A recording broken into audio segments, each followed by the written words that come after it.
Coming up on this week's episode of TechSNAP, we'll have a frank discussion around the encryption arms race that's currently underway, and the side channel attack against GPG that researchers found. Then it's the headlines from Black Hat, then an epic batch of your questions, our answers, and a heck of a lot more on this week's episode of TechSNAP.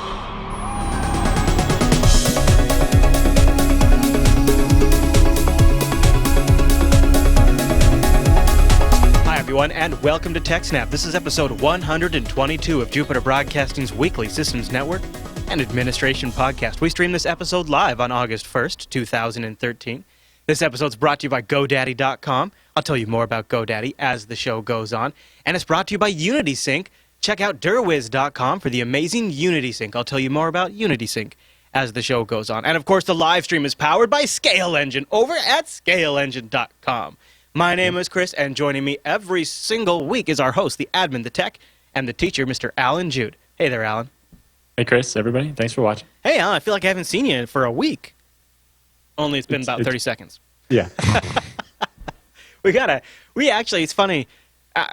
We don't normally disclose this, but before the show really went on air, the doc for this week's episode was a little sparse. I mean, we had tons of feedback. And now we have one really big show today. We've got another interview in today's episode with Brendan Gregg again, right? Brendan Gregg? Yep. Creator of DTrace, which is sort of a world famous. Well, not creator, but yeah, major person on. And he wrote a book on it. It was a big project, right? Yes. And so he was the author of this book on DTrace. I think that's the part where I got mixed up. DTrace is a super famous tool. It's a very powerful tool. It's available on many platforms. We're going to talk with him later in the episode. We've got some great news, and then I think we have the most feedback we've ever had. Yeah. I think it is, right? I don't know. It's crazy. Yeah.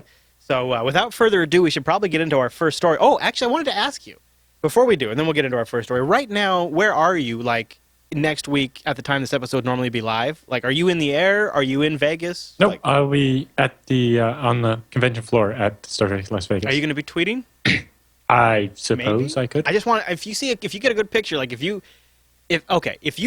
shaking hands with William Shatner, I want you to hand your phone to somebody and have them take a picture and tweet that. Okay, that's important now. All right. Okay, thank you. I will do that. All right. So our first story turned out, at first it was just a roundup story, but then as you began digging into it, you said, this is big. This is fascinating. We've got to talk about this. And the headline reads, a side channel attack has been found against GPG, ? Right? So tell me what's going on here. Yeah, so two researchers from the University of Adelaide, and I'm pretty sure that's Australia, presented a paper at Black Hat where basically they use a cache flush and reload attack as a side channel attack against GPG. And so basically by monitoring what's going in the cache and causing the cache to get flushed so it gets reloaded, they could extract up to 98% of the private key material from every time you encrypt or sign something. So every time you use your private key. What makes this attack especially interesting is because it's based on the L3 layer of the cache. Previously, we had talked about that exploit for Zen, where if your virtual machine was running on the same CPU core as somebody else's, then you might be able to, get their private key or something. But this one is based on the L3 cache, which is shared between all the cores in the CPU. Right. Haha. Very clever. So what this means is if you're running a virtual machine on the same physical machine as somebody else, you might be able to get their GPG key. Which is a massively common situation in hosted environments. Yeah. Probably the number one situation. And the cloud. In the exactly, in cloud computing, yeah. Wow. Yeah. So what do you need to be able to do this? It needs to be like an i5 processor, that type of system where they have these... basically any multi-core system that has the shared L3 cache, which is anything modern at all. Are we AMD or Intel? I don't know the specific on that. I didn't get to read the whole research paper. Yeah, it's a ridiculous number of pages, and I was pressed for time. It's interesting, though. The one they primarily tested against here was the Core i5 3470 Intel processor, which is what you would find in like any laptop or desktop, really. Exactly. I mean, i5's plenty for a desktop, and even in some servers, it's that class of processor, just the Xeon variation of it, which is actually pretty common too. It's kind of the sweet spot. Exactly, the E3 or the E5. Yeah. Huh. So, what do you suppose, Alan? What's the fix? There's a patch that went into libgcrypt, which is what GNU-PG is based on. Yeah. And apparently it solves the problem. Oh, they've already fixed it? Yeah.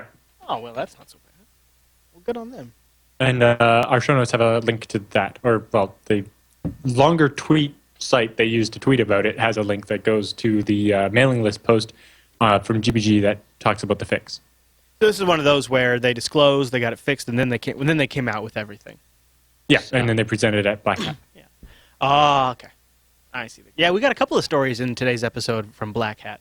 Oh, the roundup, we might as well just called it the Black Hat Rundown. Totally. All right, well, any other thoughts on that story? No, but the next story is related. So. Oh, okay. All right, you want to jump right to it? Nope. All right, then let's take a pause right here and thank a new sponsor on the TechSNAP program, UnitySync by Directory Wizards. Head over to derwiz.com and check out UnitySync, which solves that age-old IT problem, how you properly sync between multiple directories. You can achieve that mythical global address list by synchronizing your multiple directories unidirectionally or one way if you want to do some data protection. We talked a little bit about this last week, and then off-air, Al and I continued to kind of muse about different ways this could have solved our problems in the past. The example that I've ran into the most as a contractor, the one that's probably going to resonate with our audience out there, is that multiple companies scenario where you've got two different directories. It could be Open LDAP, it could be Active Directory. I mean, it could even be something like as crazy as groupware. I mean, or MySQL, maybe they have something custom built in a or you know what, an Access database. Are you getting it here? It's like anything you need to move between two directories, UnitySync's going to do that. So let's take that example of the merger. You've got your two active directories, and you've got, for various reasons, you don't want to merge the domains. You don't want to join the domains. Maybe you don't even want to have a trust between those domains. You can have UnitySync running on a Linux box or a Windows box with its easy-to-use web interface. Bring the details you want from one directory to the other directory, and it's super simple to set up. And if you go over to derwiz.com/download, you can download UnitySync, put in our promo code TECH, and you want to use our promo code TECH because you're going to get a 30-day trial, which is an extended version of the trial, and you're also going to get a year of free maintenance if you decide to pull the trigger. So if you go over there and you put in TECH, you'll get a little welcome TechSNAP followers badge. That way you know, boom, it has registered. Then you download that free demo, check out their easy-to-use web interface, and see how simple it is to solve this problem that has been plaguing some of you. I know you're out there because I have been that person. I have fought this battle. Link your HR SQL database. Come on, make sure when they update that, get it in your Active Directory. Get it in your grouper. I don't know, whatever you're using. Just get this problem solved. This is enterprise-grade stuff. It's used by the NFL, Anheuser-Busch, and actually, Alan, if you go over to derwiz.com and check out UnitySync, on the UnitySync page, they've got a customers link on here, okay? Yep. You might recognize a couple of these customers. They've got the Canadian Department of National Defense is one of their customers. There you go. Yeah, the Canadian Defense, which is POL. I'm not sure if that's like a division. There's a lot of Canadian customers on here. Apparently, UnitySync, big. You guys got a lot of different directories up there in Canada. We do. You got your Polar Bear directory, you got your Igloo directory, right? You got to get all those directories in sync, right, On? Is that, yeah. Yeah, because if your Polar Bear directory gets out of sync with your Igloo directory, right. You'd never know what that's going to be. Right. See, in UnitySync, and the great thing is you don't want to accidentally overwrite the Polar Bear directory with something from the Igloo directory. You don't want to mix that up. UnitySync supports templating. That way you can make sure all the data matches exactly what you expect. You can do one direction, so that way you can only read from the source and write to the slave. Or maybe it's just a great way to do a backup. UnitySync solves a lot of problems. And one of the best things about UnitySync is they charge based on directory, not based on users, not based on size. So you're not going to get bitten later on as your directory grows or as you add more employees. That's not going to be a problem because it's just based on the directory. It's super straightforward and really easy to use. Go over to derwiz.com and check out UnitySync.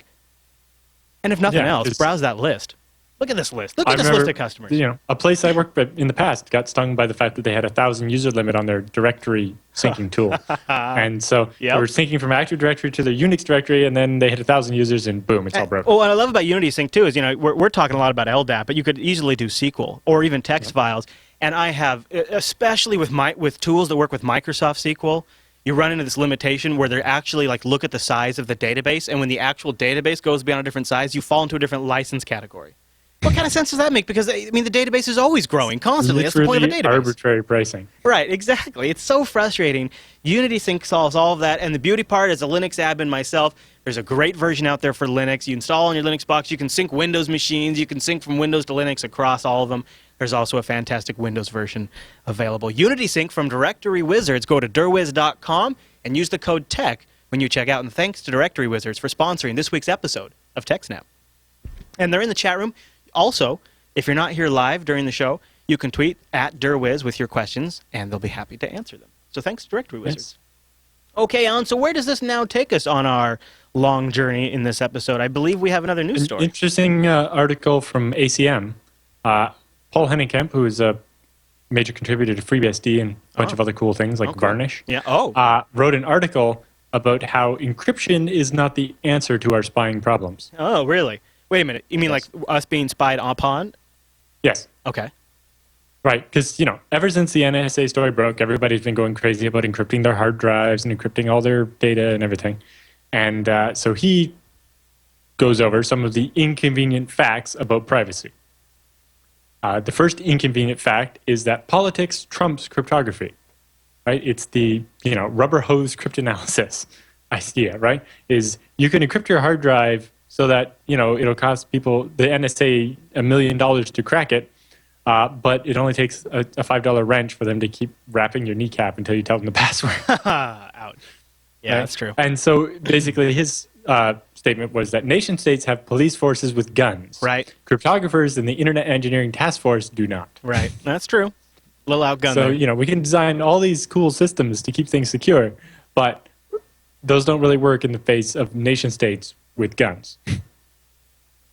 And even, not going that far, in the UK, the government can throw you in jail until you give them the key for your encrypted files.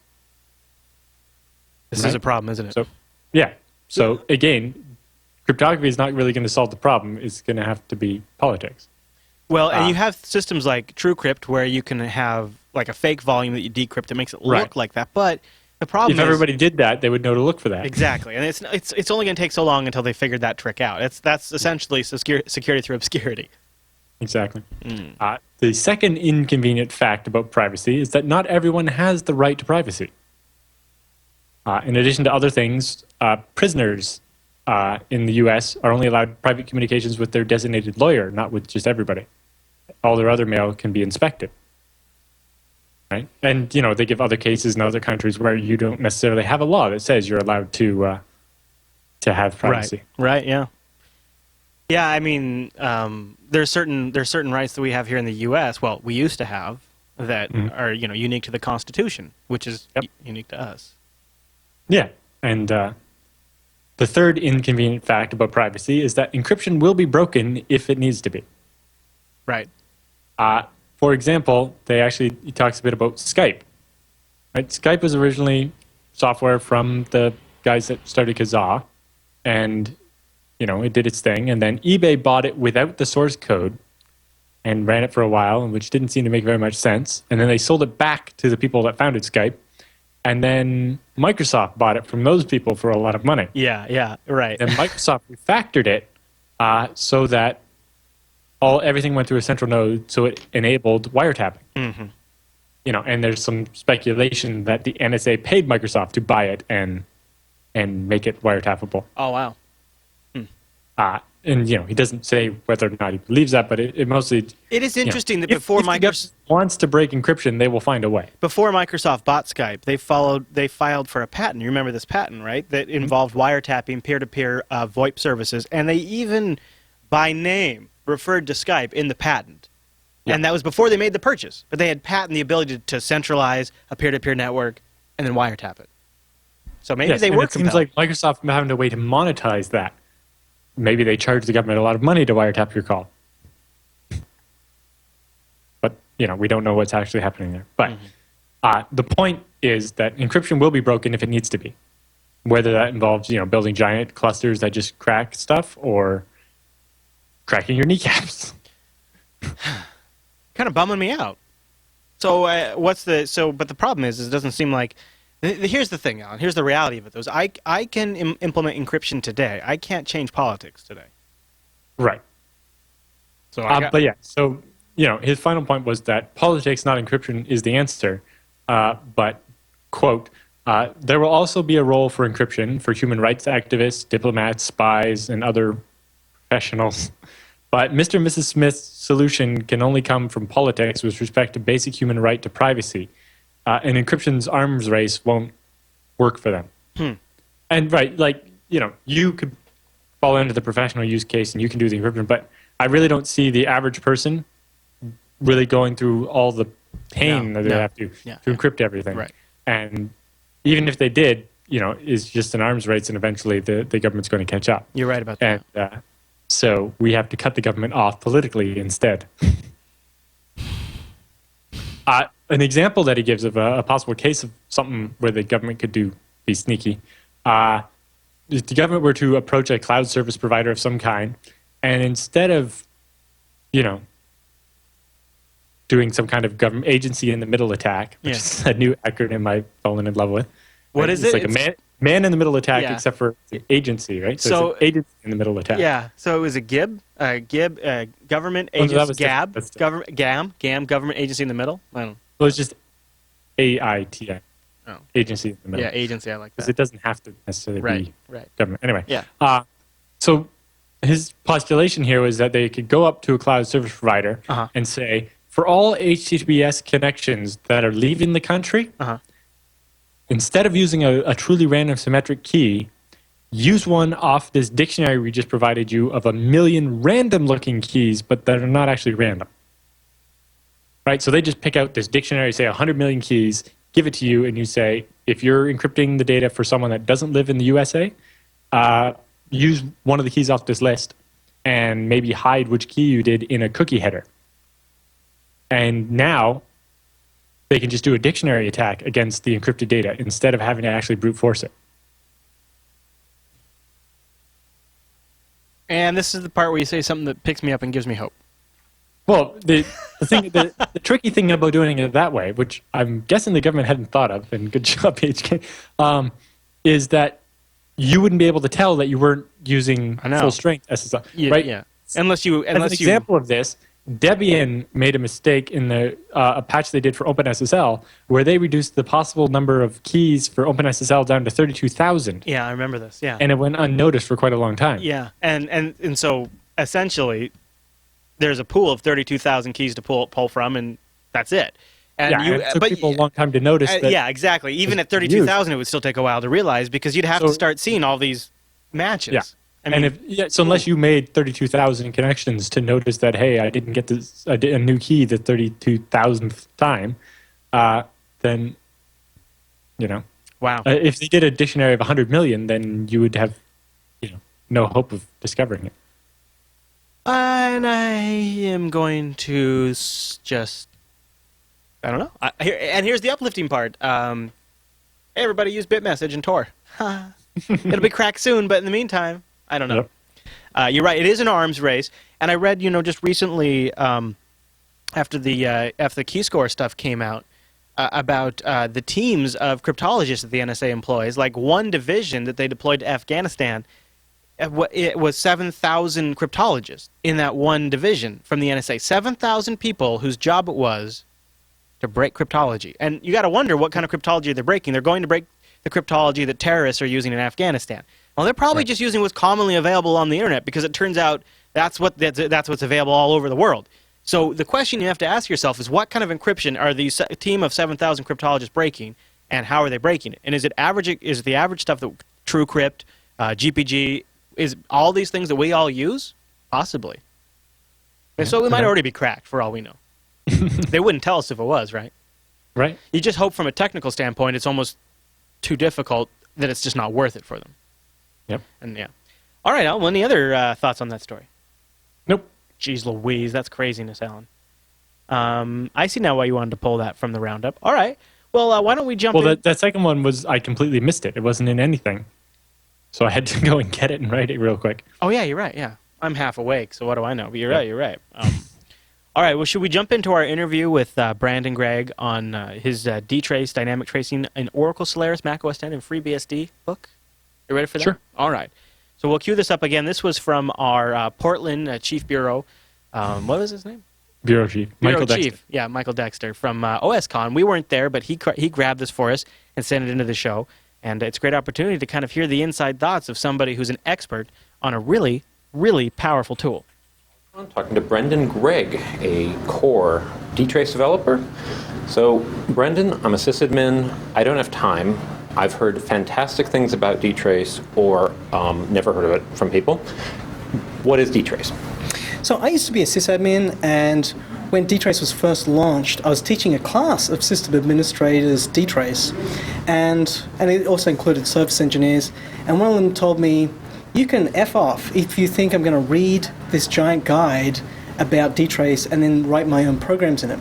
And it really made it clear to me, and I understand this from being a sysadmin, is that we've got problems to solve. We've got our day job isn't lacking for things to do. We already have very long to-do lists as a system administrator, and with DTrace, we just want tools to go and run and fix our problems, not necessarily having to go and learn a new programming language, necessarily needing to learn the kernel and write them ourselves. And when I was teaching this class a long time ago, I had on my laptop a bunch of scripts that I was demonstrating and sharing, and they said, why don't you just put them in a table and share that? It's like, that's what we want. We'll run those scripts. And so that table became the DTrace toolkit. So if you're a sysadmin, you want to play around with DTrace, check out scripts that have already been written. There is the DTrace toolkit, which has a set that have been tested on different operating systems, and they're also documented. They've got man pages and example files. And also there's a DTrace book that I was the primary author of, where I went through lots and lots of other scripts. So the first thing is, why you should use DTrace? If you're a sysadmin, DTrace is, it lets you solve any problem. For example, customers are complaining about latency. So some of their requests are taking over a second. That's really bad for business. Let's go solve it. You're wondering, wow, what can cause a 1 second latency? Is it TCP retransmits? Is it disk I/O latency? You can make a quick look with the standard tools like IOStat and MyNICstat and things like that. But once the standard tools run dry, DTrace is a great go-to tool to solve everything else. It's like the wildcard performance tool. So when you use DTrace, don't think of it as, oh, you have to use it from step one. I don't use it from step one. I use top and PRstat, I use PS, I use VMstat, I use all that stuff. That's great. But I use it quickly, and when I'm starting to get dead ends or things are getting dry, then I'll use DTrace for the real internals. And it's comforting to know that with DTrace, any performance problem can be solved. Sure, it may take a while, it may take a couple of days, but anything, it gives you that safety that if you have access to DTrace and your company really needs something solved, you can go and solve it. So from network situations to disk I/O to you name it. You name it, applications that you're moving around load has increased and the application is starting to misbehave. You've got performance issues. Most of the time we're using DTrace to solve performance, and it's getting the most out of your systems. Sometimes it's the 5 and 10% wins. Sometimes it's the 1000x wins. A lot of the time it's eliminating outliers. It's like some of these requests are taking multiple seconds, and our business just can't stand it. We need to track them down. DTrace is really good for filtering out those slow requests and understanding them. So many of us inherit systems rather than design them. I understand it's a Sun technology that's been passed on to Oracle and to some degree open source to community. To what degree can one use it with unmodified OSs, and what OSs are currently supported? Right, so the first OS that had it was Solaris, and it still exists in this family of Solaris operating systems, which includes Open Solaris doesn't exist anymore. That became Illumos, and then there's the SmartOS and OmniOS, are different derivatives. These all have DTrace fully supported, all the bells and whistles. Then there are some ports of DTrace that are pretty good. So if you're on FreeBSD, is pretty good.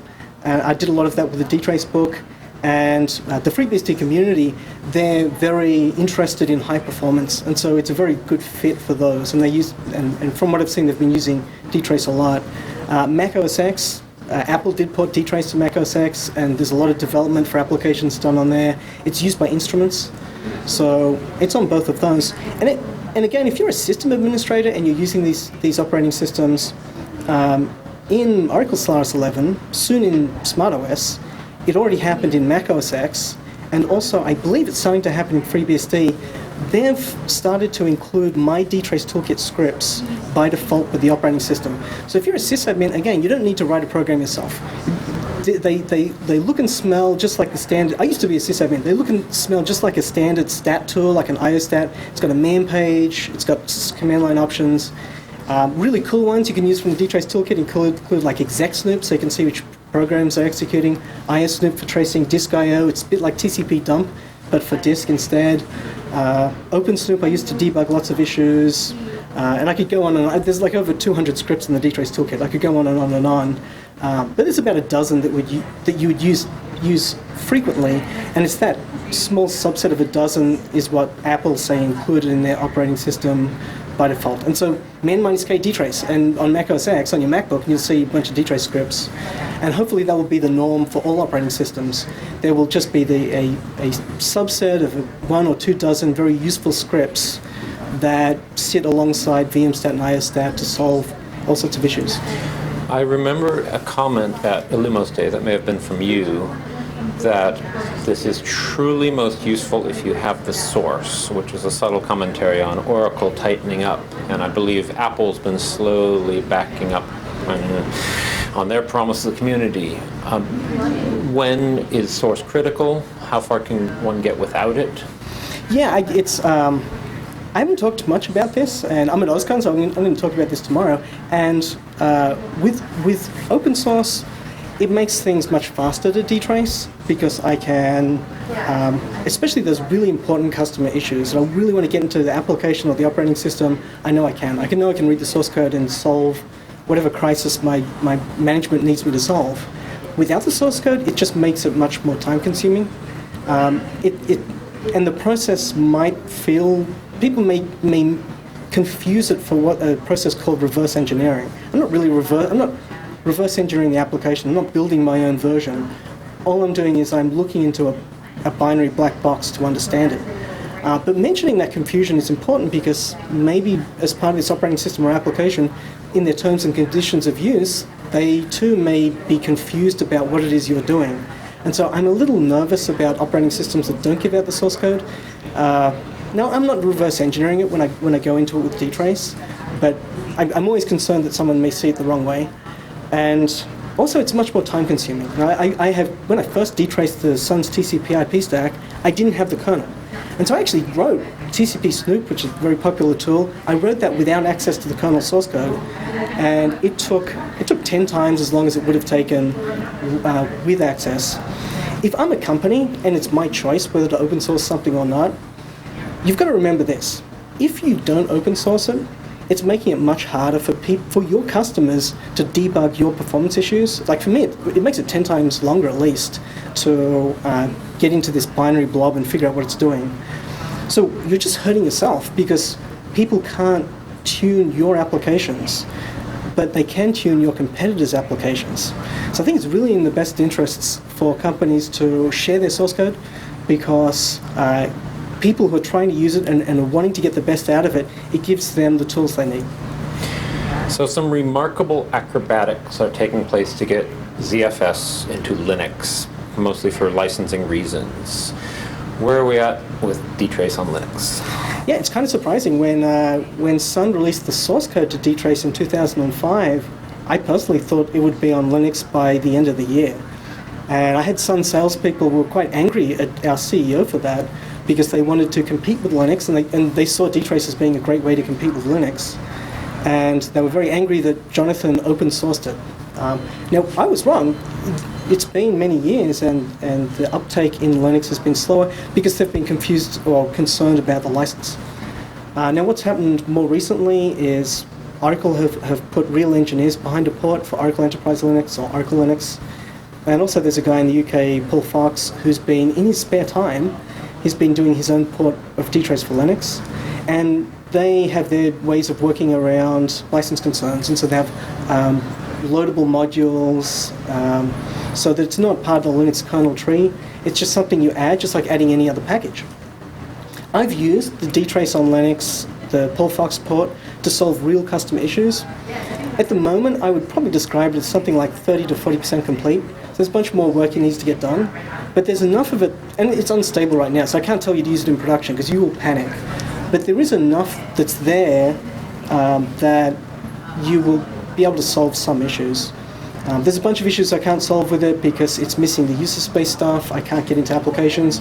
For all of those, I go and run things on SmartOS, and this is what I do at Joint. We've got a cloud built on SmartOS, so we get to detrace everything, and from the bare metal through the kernel applications and solve everything. But I'm really excited about the progress Linux has made. It's been very slow, and it would be great if more engineers would get involved with that project. You mentioned Giant. That's your employer. What do they do? Yeah, we do cloud computing, and we're a cloud computing provider, just like Amazon is. And what makes us special is DTrace is one of the reasons that makes us special. We have DTrace on the cloud, so we internally use it to solve your issues. Customers can use it themselves to look into their applications.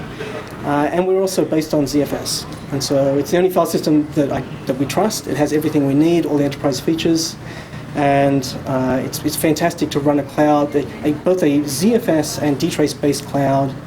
And we care a lot about high performance, so we have zones in there as well, containers. Do you have a killer app or example that you came across that even blew your mind in your experience with DTrace? Yeah, there's been a lot.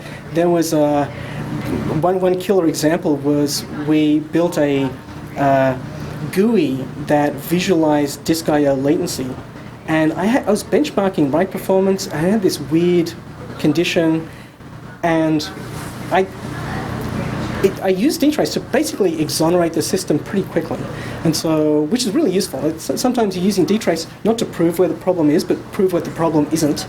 And so my focus was just on the disks.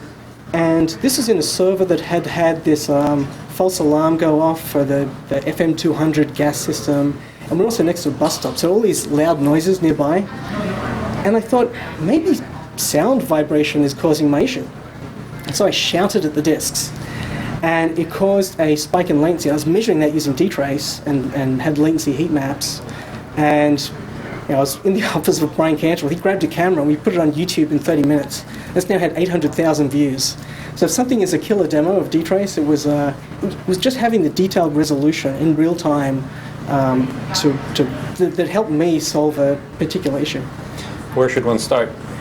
If you want to start with DTrace, just start using the scripts. So you don't need to write it yourself. DTrace Toolkit is a good place to start. DTrace book if you can get it. If you're on an operating system like Mac OS X, there's already some on there, just man-k DTrace. I don't know if that works yet on FreeBSD. Should work on Oracle Solaris 11. Should work on SmartOS soon because we're just going to include them. Or you can add the DTrace Toolkit.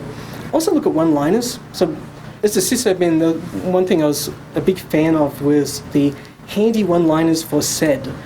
And if you've been around for a long time, it's this great text file that taught me a lot about sed. And so I've done, at numerous points, I've come up with lists of DTrace one-liners. And there's a very long list at the end of my DTrace book, or there's one-liners throughout the DTrace book. So just Google for DTrace one-liners, try those out. And if you're using the one-liners, you'll learn it bit by bit to the point where you might even end up writing scripts, which is great. Any final thoughts? No, great. I really encourage people to play with DTrace. It solves a class of issues that you can't solve with the other tools. And it's in terms of performance, it's an exciting place to be because there's so many unsolved things that we're discovering almost every day with DTrace. So it's fun. Well, thank you so much. Thank you. Well, that was a really fascinating chat. That was the Yell at Hard Drives I didn't guy. know that yelling at hard drive videos was him. I didn't know either. That's I didn't know it was DTrace. I thought that was maybe just like a VMware tool or something. No, That's I think we've all awesome. heard that story, the Yell at a Hard Drive story. That's really awesome. Boy, that makes me want to play with DTrace, Alan. I wish it had a better. I wish it had a little better state in Linux. The chat room was looking at it right now. It looks like the latest version in the Arch repo is from 2011. Well, that's what FreeBSD is. It's got a great. Oh, really? DTrace port. Oh, 2011. You mentioned it. Oh, okay. All right. Okay. All right. Sorry, you're talking to the chat room again. I got missed. See, it sounded like what he said in there is that Linux's port has been way behind and hasn't seen enough. Oh, he was just saying it was about 40% complete.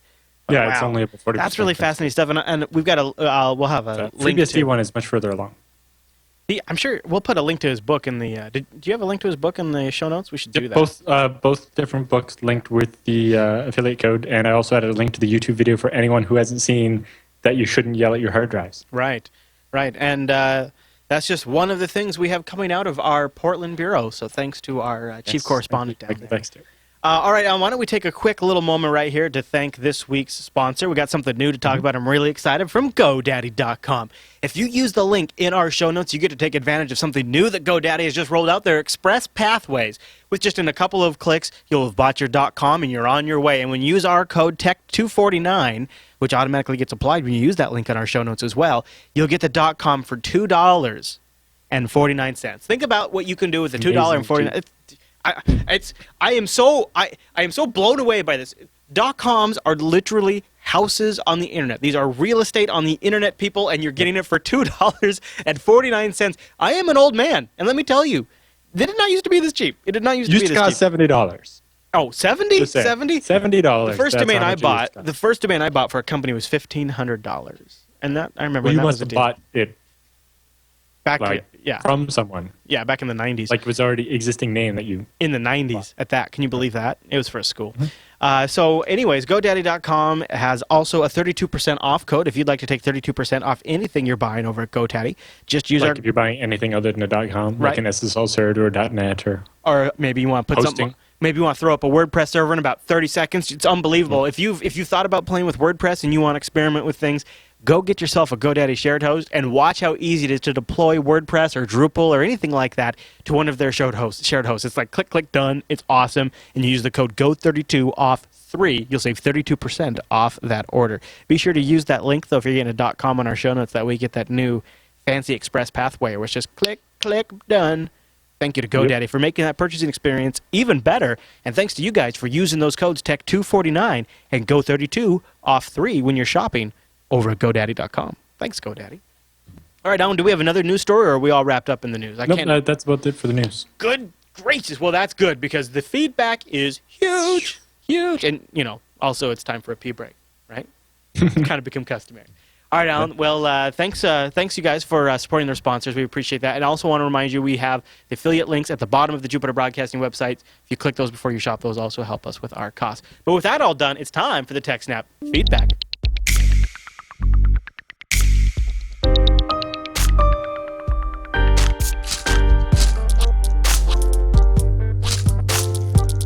Thanks for sending your emails to TechSNAP at JupiterBroadcasting.com or popping that contact link at the top of our website, or even better, starting a thread in our subreddit over at links.techsnap.tv. Like our first submission from Edmund. I was looking, I was like, that looks like it's from me, because I was looking at the thread. And here we go, Alan. He says, I like that he started. It's my understanding, Chris, that you don't like email. So I just posted the question in here. IPv6. When should we expect to start it being implemented? What signs should I look for? Major implementations by major market players? At my current shop, I don't see it on the horizon.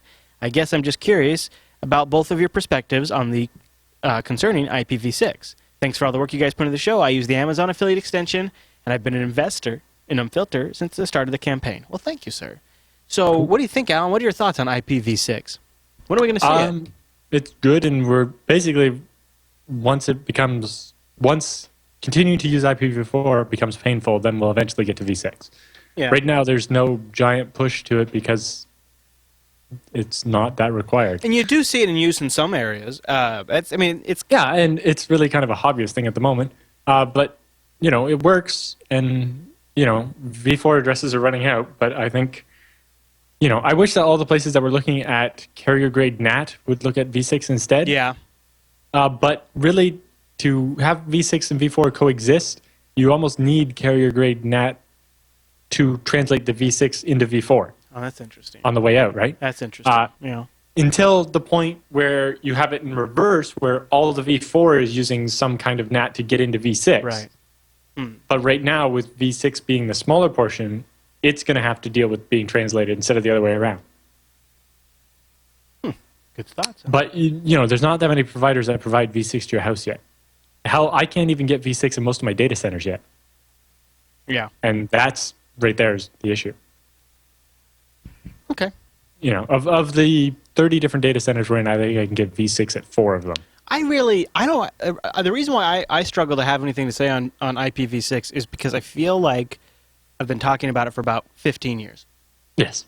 But it's always funny. The newspaper does an article every 3 or 4 years about how V6 is the next big thing. And it's like, this This article is basically a copy and paste of the same article you did 5 years ago. Yeah, I'm just totally not into it anymore. I'm like, I don't. It's almost like it's like Duke Nukem Forever.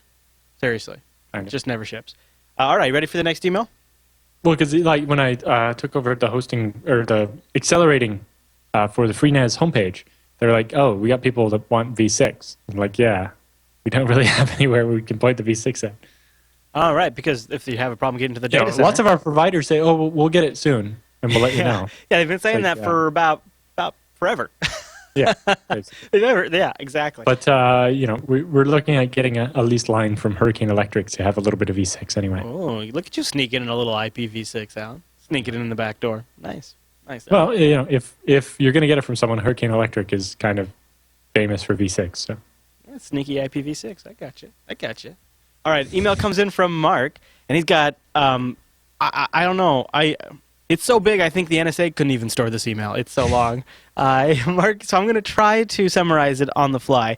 But here's this situation. Long story short, I'm a beginner to intermediate level front-end dev who has recently gotten themselves into the situation of being completely self-employed with paying customers. This is great, albeit a lot sooner and with less experience than I would like. The learning curve over the last 3 months has been massive, and I love it. And he's been taking on some new clients, but he's got a few questions. He says, I've decided to go for my own cloud server, either at Rackspace or otherwise, and my questions are as follows. Should I stay with Rackspace? Their cloud service prices seem a bit higher, but their support is excellent. I was looking at the 2 GB of RAM, 80 GB disk space, 2 virtual CPU option, which costs $87.50 a month plus bandwidth. He says, what could I expect out of this server? All right, now we're not going to get into the details of that, but what I do want to talk about before I go on to the rest of his email is he's talking, okay. We are in the first question, and I am already getting a little upset with Mark. So, if I follow correctly, so a company just gave Mark a bunch of their clients, and now Mark has sort of found himself to be self-employed and handling a bunch of clients, and he's a little bit out of his depth. And so his first response to this situation is to strike out and go create himself a crap ton of work that he's going to have to deploy and set up and maintain and run himself on top of managing all of these new clients and providing them the service level that they expect. So that's all. Now, I'm not saying you can't do it, but you're already setting off alarm bells right there. Do you have any thoughts so far, Alan? No? I see what you're saying with the... Don't make more... A good sysadmin is a lazy sysadmin. Right. Because you do it once, and you do it right the first time, because you don't want to deal with it ever again. Sysadmins need to have a percentage of availability at all times to be able to handle emergencies. But moving on, he says, I've been skilling up my PHP and plan to create on a few Laravel-based learning apps with the goal of becoming a good back-end dev over the next 6 months. Does this change any of the above advice, which from which I questioned? So, he's asking a lot. He's basically asking us if he can get away with a lot of stuff with a machine with 2 gigs of RAM and 80 gigs of space on Rackspace. You can't get away with a lot, and we don't really know what the load's going to be. But he says Rackspace offers a number of Linux options to run. My only experience with Linux is installing Arch on an old plastic MacBook. I only did this because someone told me I couldn't, and I should just install Ubuntu. Gosh, Mark, I got to tell you, man, you are kind of setting off some serious alarm bells for me. Since starting this little freelance adventure, I have made a point to force myself to learn the good habits from the start. What good habits should I force myself into as far as server administration goes? Obviously, backup is one, but how? Rackspace offers scheduled imaging and file-level backups. Should this be enough, or do I need to look at another backup option? What about general maintenance? Are there things I can install that take most of the load off my brain that are trustworthy and efficient? What are the most common problems I will run into? Thanks in advance for your help. I know it's a lot of questions, but better ask them now than ask to troubleshoot these problems later. And he knew that we had a feedback-centric episode. Yep. Alan, so since starting, he wants to know how he's getting started. What kind of best practices should he start with? Yeah.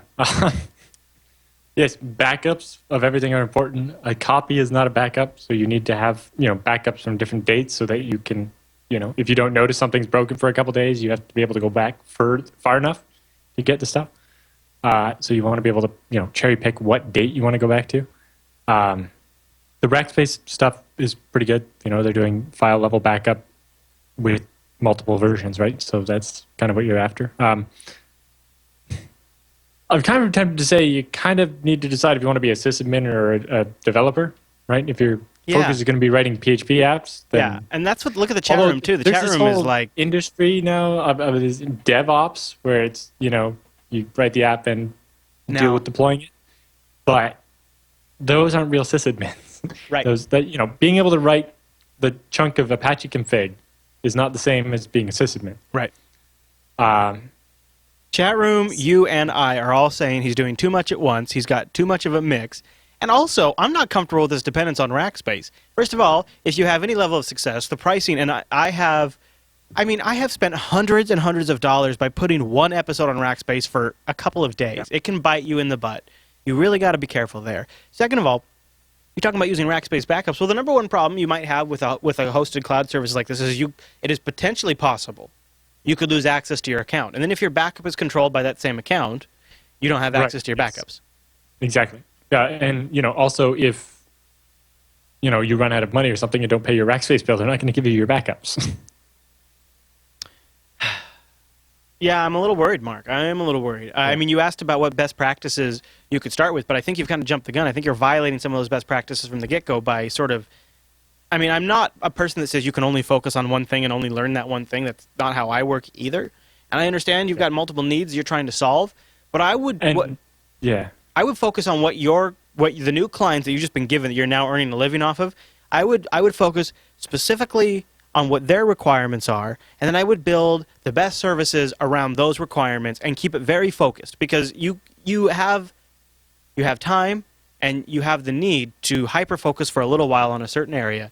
Make sure you've got that super served, and then once you've done that, sort of branch off on these other services that you're building. And maybe by that point, Rackspace will be more obvious. Maybe you want to do something else. Maybe you want to just throw up a server on your own LAN. But yeah, and one of the things we learned with Scale Engine was stop building what you think people want and build what people are paying you to do already. Yeah, and Chris, if people keep asking for something, maybe you want to do that. But if it's just one person, don't be afraid to say no. That no, we don't also build Python apps. Right? Chris GUK in the chat room says that if he wants to do all this learning too, it'd be better off probably learning on a home lab, maybe with VMware and VirtualBox, other than spending money at the problem, because you're going to spend money to figure out how to do things the right or wrong way. You're getting charged for your upload, your download, you're getting charged for all of that, and that's all stuff you could be spending. You could just be spending that time working on a nice desktop with VirtualBox and loading things up locally and learning how to build stuff. I don't know. We could be wrong. Maybe we're off on this, but our spider sense is telling us. And it's like, there's always the jump in the deep end to learn how to swim, but don't do it with a backpack full of extra stuff on as well, right? Right. You can learn by having to do it, but you can only handle so much at once. He's going for a marathon swim with a backpack full of ice skates. Or bricks. I don't know. Cinder blocks. Yes. All right. Concrete. Let's move on. In general, best practice... It's hard to say. You have to ask a specific question if you want me to give you an answer. Yeah. Well, and it was kind of telling, too, when he mentioned about the Rackspace machine, but he didn't really go into details. He kind of gave us vague ideas of the software, but he didn't mention anything about user load. And I'm going to do some stuff. Yeah. We need to know traffic, user load, application demands, and all those kinds of things. And the fact that those weren't provided at the get-go also shows that perhaps those things aren't being considered. Right. And I've also kind of got to this point where I'm kind of spoiled. At this point, I would never consider trying to do anything with only 2 gigs of RAM. Yeah. Well, like for learning, maybe, if you're doing it all in the command line. My lab machine has 16 gigs of RAM. Right. Yeah. No, I wouldn't do anything less than 16 either. And the other thing about it too is, like, if you got clients to start to use that machine, then you're really pushing it with 2 gigs. I mean, that's kind of getting ridiculous. Oh, I got a UPS that's still beeping in the studio, Alan. Speaking of my own problems. All right, Wouter writes in. He says, "Hey, Chris and Alan, I'm currently watching episode 120 live, and at the moment you're talking about the Ubuntu form hack. I also had an account here, and it's probably compromised, and I probably used a very password that I use on many other sites." Don't do that. I know. You always suggest LastPass, but I hesitate a bit. Maybe you can clarify some questions that I have. Most of the time, I use my own computer, but sometimes I need to work at my university on their computers. Sometimes at friends. I can't install software on them, and I don't have a smartphone. I was wondering what the use case is in this case. Can I get my password from somewhere to get access to all of my passwords and all my accounts? Thanks for the great shows. Wouter. Yeah, okay. So the way this works is, LastPass encrypts locally. So they say. But last episode. LastPass encrypts locally, but they encrypt based on your passphrase. So you can log in. They send that encrypted file up to the LastPass site. So you can log into the LastPass site up in here and use your, your username and password. Yeah, and it'll access your vault. And now since you don't have a smartphone, this won't work for you. But like on my smartphone, then I have to have my smartphone to have my Google Authenticator code generated. So then I can then get into the website. But then this will even let you autofill forms using their website. You can get a little bookmarklet and use it temporarily, or you can just use copy and paste. Super easy. And that's how I do it when I go visit somebody and I have to sit down with their computer. So just make sure. Yeah, beats what I used to have to do. What did you do? Well, back when I was a student in college, so like 8 years ago or something, to log into my Unix server, my FreeBSD server, I never trusted that the machines I was sitting down at the labs at the college didn't have a keylogger on them somewhere, right? Yeah. So I had one-time passwords. So I had this note card in my wallet full of these passwords that were actually, it was like 5, it was 4 5-letter words. So it would be like just typing these random words in as the password. So basically when I'd put my username and then it would give me a number, like 487. So I'd look up 487 on the note card and then type in the 5 words that appeared. And then the next time it'd be one number less and less. And so each password would only be used once. That's clever. Yeah, it's called OPIE, O-P-I-E, one-time passwords in everything. The part that makes me comfortable is the But two-factor. that doesn't really apply to remote websites and stuff. Right. So it doesn't answer his question. It just reminds me. The part that I think kind of gives me a peace of mind with LastPass is the two-factor. I don't know what the solution for two-factor is if you can't use the Google Authenticator app. I don't know if they do text messages too or something, so that might work too. Yeah, I guess text messages want to work. Yeah. I don't think they do, but some places have the physical tokens. I don't think they do. All right, we got a question that comes in from our subreddit from the Linux Journalist. The Linux Journalist writes, I'm an incoming college freshman, meaning I got no money, and I want to play around with router configuration and networking. I want to run pfSense in VirtualBox with a machine capable of probably running a few Linux server instances as well. How would you recommend me doing this? Is it possible? Note, I'm going to be limited to 8 gigabytes of RAM on my laptop, and probably about 2 to 3 is taken by the OS. Please discuss. So for training purposes, Alan, of networking, I think, we were just talking about RAM. He's going to have 8 gigs. I think if you're trying out pfSense, you're trying out routing, you're doing everything on, pretty low-end hardware, I think that's actually going to work just fine. Yep. There you go. So the Linux Journalist, that'll work fine. Play around with VirtualBox, pfSense. So the part to answer your question about the virtual LAN, in VirtualBox, you can create a virtual switch that all of the virtual machines will be on the same virtual switch.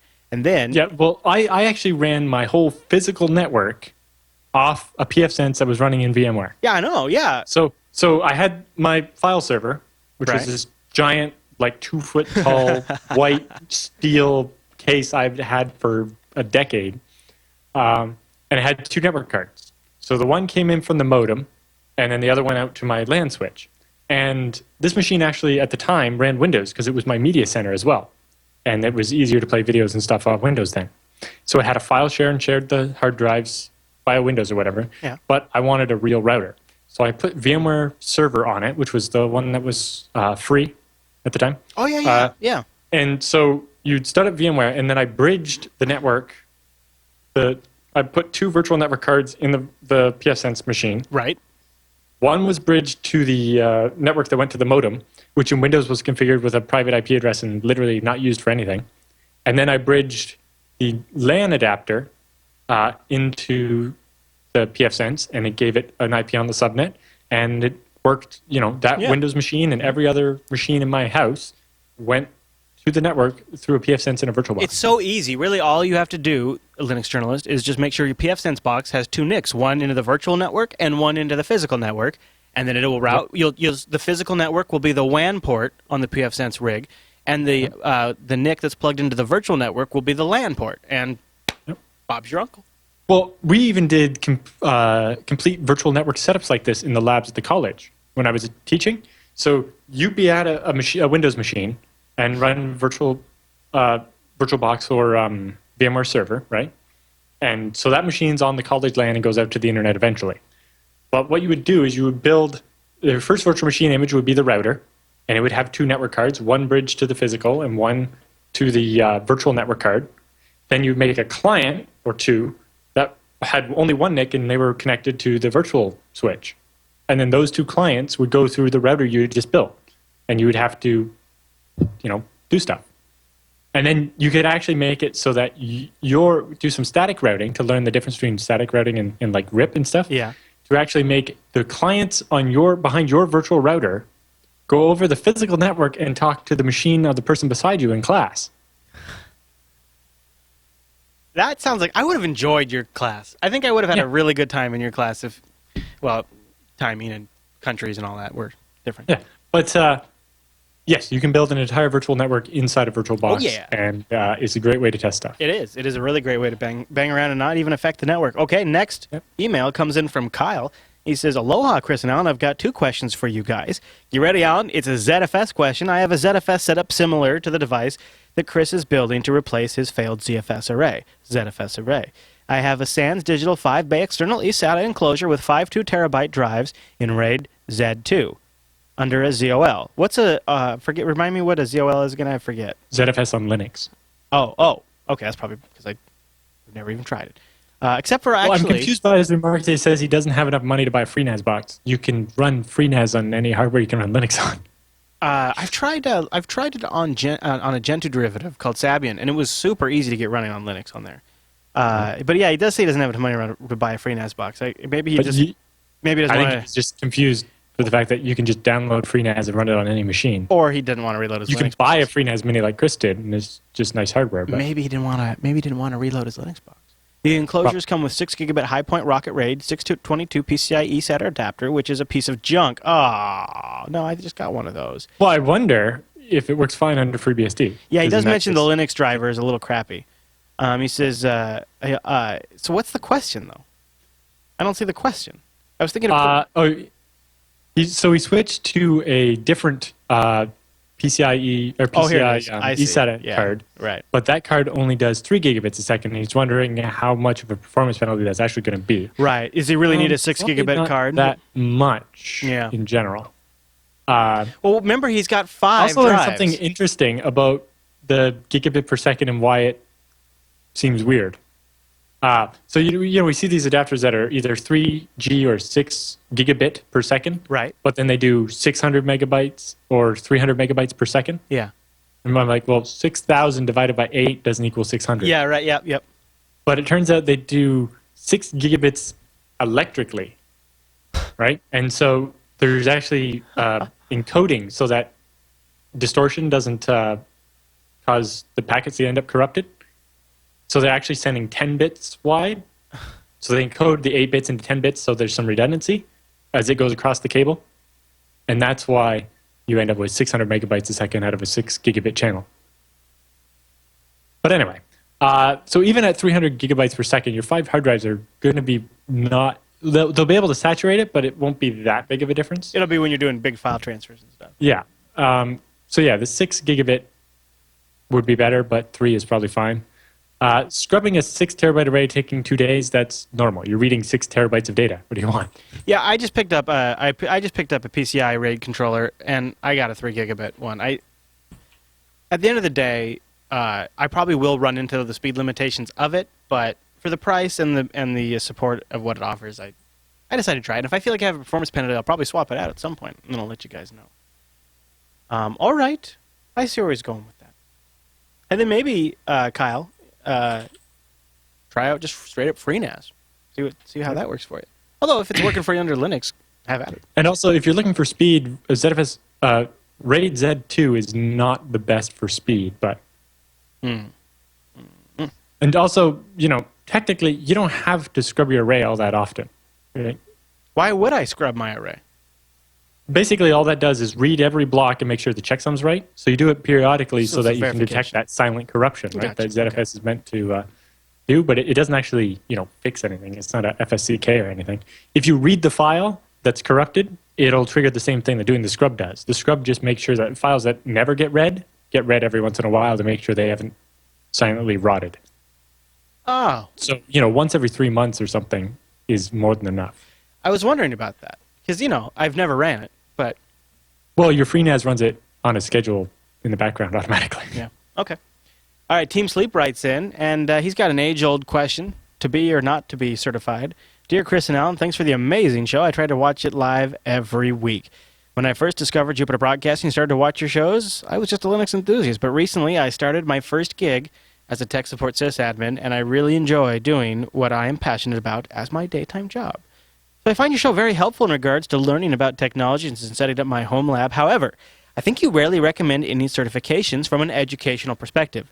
I'm mostly curious about certs because I think they might provide a structured way for me to learn about a topic in addition to the fact that they might look good on my CV. So, do you recommend a particular cert for info security? If yes, which ones? If not, please elaborate. Thanks again, Team Sleep from London. He nailed it. I think he nailed it. I've never taken any certs. Yeah, I mean, he nailed it. We don't normally recommend them on the show, but they are exactly what you say they are. They are my UPS is beeping. They are a structured way for you to learn. Exactly that. So when you come in here and you say, I'm mostly curious about certs because I think they might provide a structured way for me to learn about a topic in addition to the fact they might look good on my CV, that is exactly what they are. They will not get you a job necessarily, but they help in doing so, and they are a structured way. Now, a focused, structured way that is sort of boilerplate in some cases, but it actually sounds like exactly what you want. Some of the certs are pretty, they're so easy you can pass it without actually knowing it. Some of them are not that great, and so a lot of certs kind of have a bad name as just anybody can get that cert. I went to school with a kid. So in my schools, they had it was NT4 back then, but they had this course with Microsoft as part of this deal where you could get a Microsoft certification right out of high school, right? Yep. And I went to school with a kid who went in, failed his Microsoft exam, walked out, wrote a $100 check. The kid was pretty well off. Wrote a check or gave him cash, can't remember. Right there, went back in and passed it. Came back out, and passed it right then and there. Just boom, boom. It was. Yep. I mean, it was like one of those things where they've structured. Sometimes the exams are structured to sort of channel people into a certain avenue, so that way that technology is really well supported. And then one of the selling points of that platform is we have all these certified. That was Microsoft's whole certified professional program was use Microsoft because there's this team of 1 million certified people that you can hire to solve your problem. Yeah, exactly.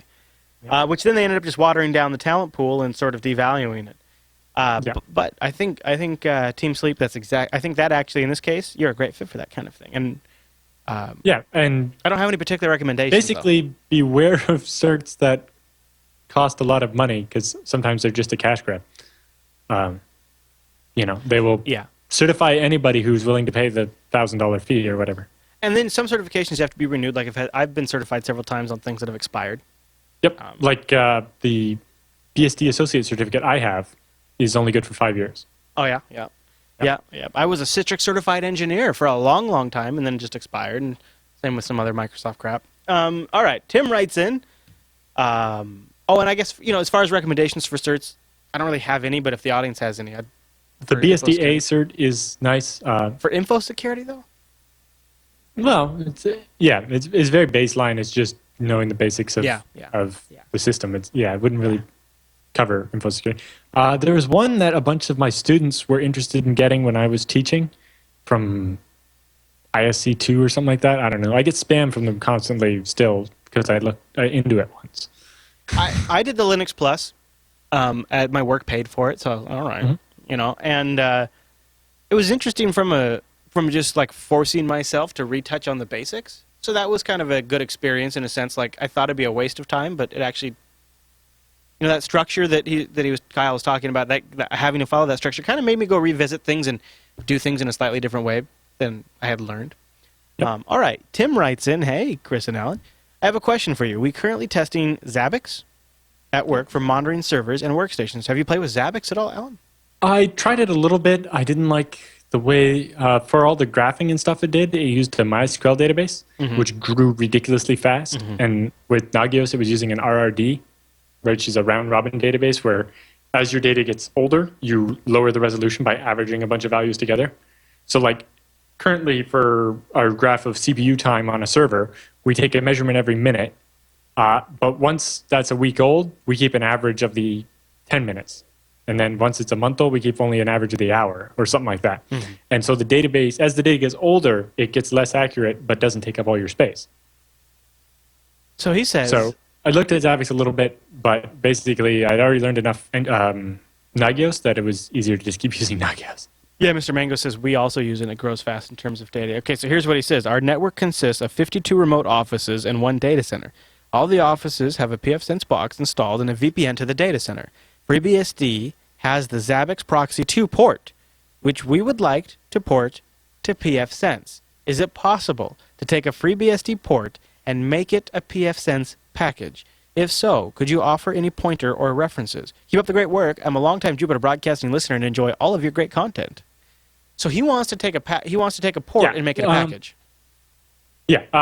Generally, the packages on pfSense are just from FreeBSD. It's just they're from the version that pfSense is based on. So if you look into your pfSense box, it's probably based on 8.1, I think. And so if you just build a FreeBSD 8.1 machine in a virtual machine, so you can grab the ISO off the FreeBSD. It's a ftp-archive.freebsd.org. Has all the old ISOs. You can grab a version of FreeBSD that's the matching version for your pfSense box. Do port snap to grab the latest ports tree. You go into the port and you make package, and it'll compile it as a package. Very nice, sir. Very nice. Good stuff. And there's probably a spot he could probably read in the handbook on that or something. Yeah, making packages would be in the FreeBSD handbook. I'm not that sure about how packages on pfSense work. Like the general packages being FreeBSD packages. Yeah, that's how you install stuff.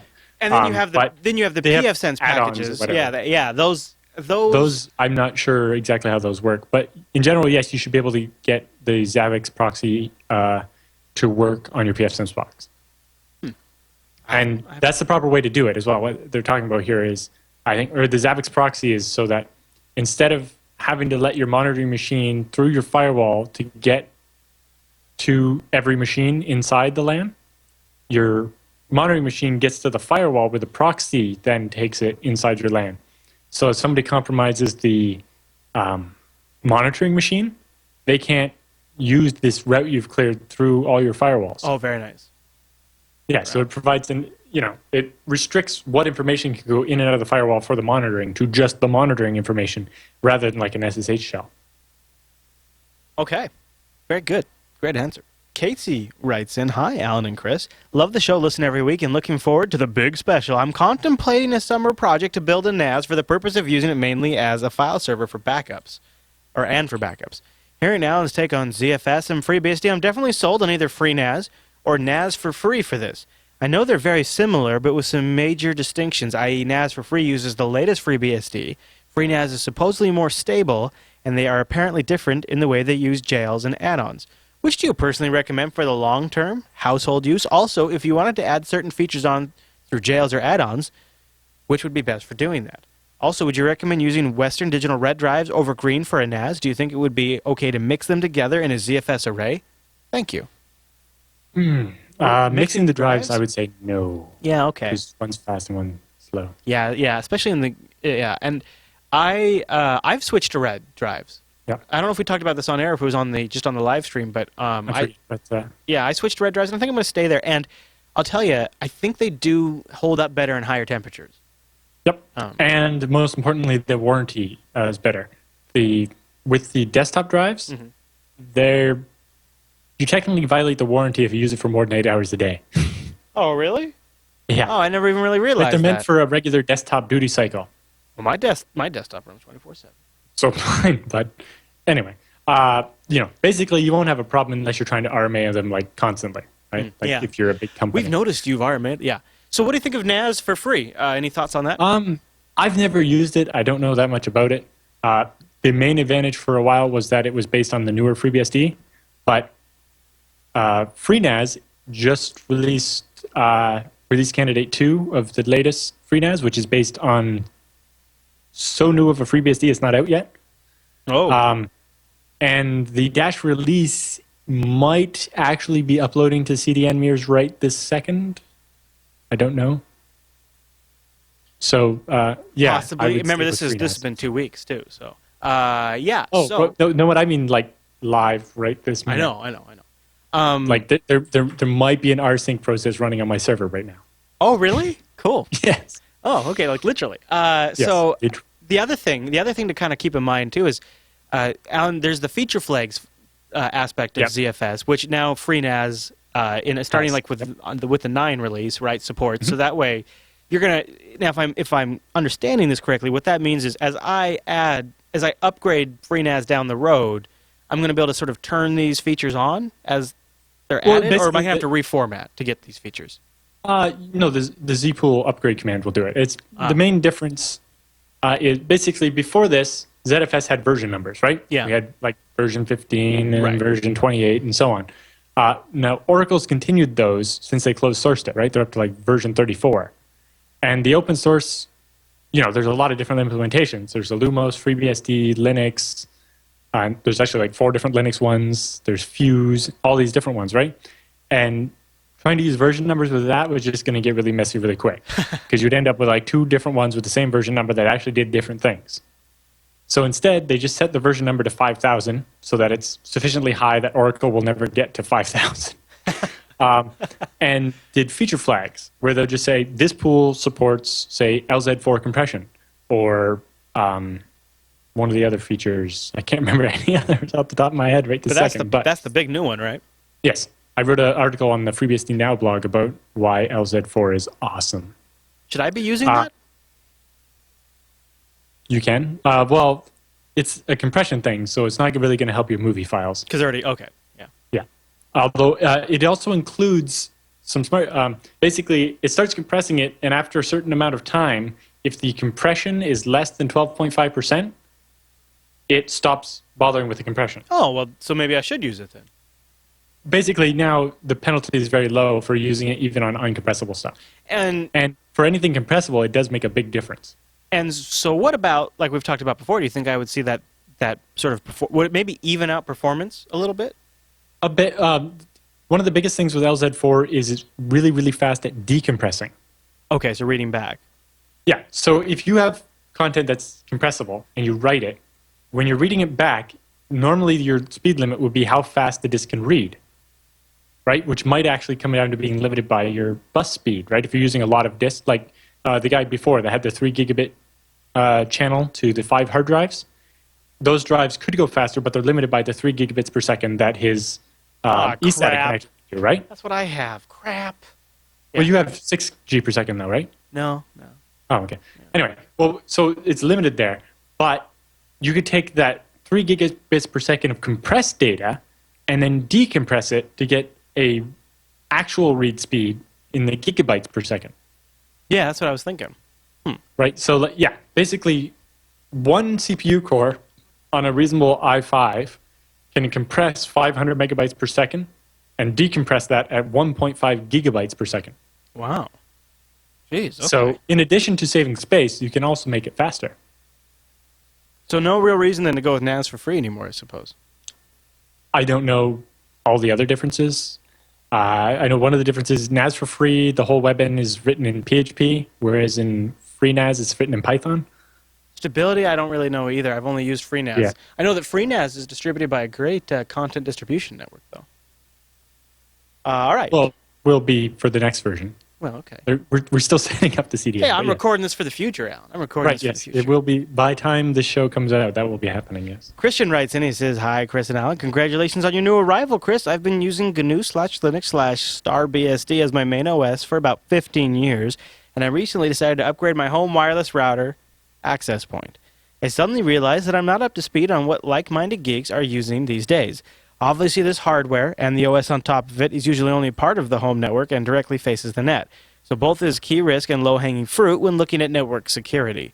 I'd be very interested to hear what you're using at the moment. Perhaps if you have any time, you might want to do a feature on the key issues around choosing the right system and generic criteria that you'd apply for recommendations on current products, especially the hackable ones. I hate running devices with software that ships with it. All the best, Christian. Great question. Great question, because I just bought a new AP for the specific intent of hacking it, and it just arrived yesterday. So I'm totally ready to answer this question. Although I'd be really curious if you have any input. Like, what do you have any like wireless AP requirements? I have that tiny little thing, USB powered thing I bought in Japan. And that you're does using that 5 in your different house? SSIDs. Yes, I love it. I bought a full-time USB to like power adapter. Yeah. And a USB extension cord, and it sits in my wiring closet and reaches my whole house. Nice. So barring that, which was a pretty cool device, I was digging around for something that I could throw DDWRT on, because I am a paranoid bastard. I don't trust anybody anymore, and I just don't know what's in those firmwares, and I just want to replace the firmware. Right? I want more features. I want it to be only an AP. I don't want it to be a router, but you could have it be a router.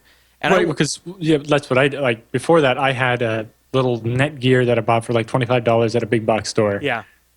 I logged into it, turned off DHCP, turned off all the router settings, and basically it was an AP, and it routed the traffic to the pFSense box. Yeah. I just want it. I don't even want it to be a DHCP server. I want it to do DHCP relay, right? I mean, I'm talking bare bones.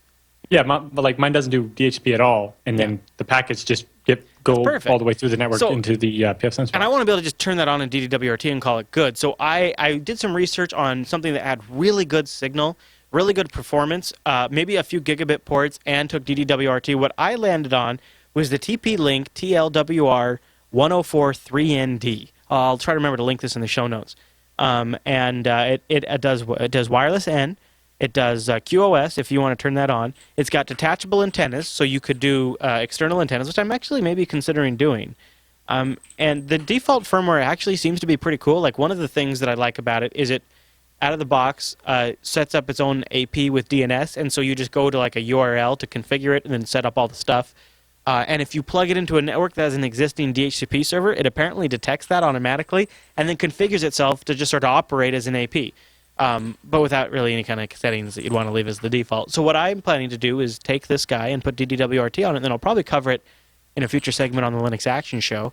But this was the route I went, and there's a lot of different ones. I went with one that I needed to have decent coverage, because we have wireless devices in our house everywhere, like from the garage to the other end, like completely on opposite ends of the property. So I'm kind of just lucky that my wiring closet happens to be in about the center of my house. Ours is in the center, but at the top, at the ceiling, and one of the things, wireless is not great at actually the way a wireless signal it goes up and out, and so when you're up top, it comes down, but it's not quite the same. And what's nice about this is it's adjustable antennas, so I can actually sort of affect that a little bit, and they can be removed too. So there's a lot of different options. Well, yeah, if they can be removed, usually it's got the connector where you could hook up a different shape of antenna, right? Right. That's the thing. So I remember I once did a point-to-point wireless install. There was this business, and they got at the time was really fast, like 10 megabit connection at their business, and they lived across the street, right? So there was quite a bit of space between the buildings, but there was basically this car shop, and then a big field, and then on the next road over was the guy's house. So you could see the places, but he didn't want to pay the rather large expense for the high-speed internet at both places. So we set up a point-to-point wireless link with these like antennas that just, the line of sight, they're like shooting a very small beam. So it was like aiming them at each other and get them to pick up the signal. And basically create this bridge between these two locations over wireless. Nice. And it was like B or A wireless. Oh, right. It was, sure. Oh, I'm sure. Old. Yeah. It wasn't very fast. All right. Of course, there was no contention, right? There's nobody else with a radio anywhere near it, so it wasn't so bad. Slip on your flame retardant pants, Alan. We're going to roll into the correction section, as I have labeled it in the show notes.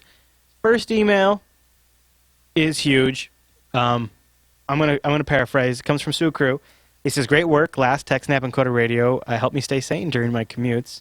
He's got a mega email for us. He wants to correct some misinformation. Nothing on the in regards to NAS. Nothing on the block level prevents a SAN-style block device, iSCSI, for example, from being used by multiple hosts at once. You do have to have a clustered file system on those devices to prevent multiple hosts from corrupting the file system on the file system level, which I think we actually mentioned. So we talked about a war story the other day where somebody accidentally left their workstation mounting an iSCSI that they were putting in a virtual machine, and it kept corrupting the file system. And yeah, so that kind of gave the impression that you would never want to connect two iSCSI clients to the same device. But yeah, only if it's a cluster file system that's designed to do it. Otherwise, but a regular normal file system is not meant to do that. Yeah. He also mentions that he's had success with running FreeNAS as a VM, and I wanted to recommend people give it a shot. He also says... I never said it didn't work. I'm just saying I wouldn't want to do it that way.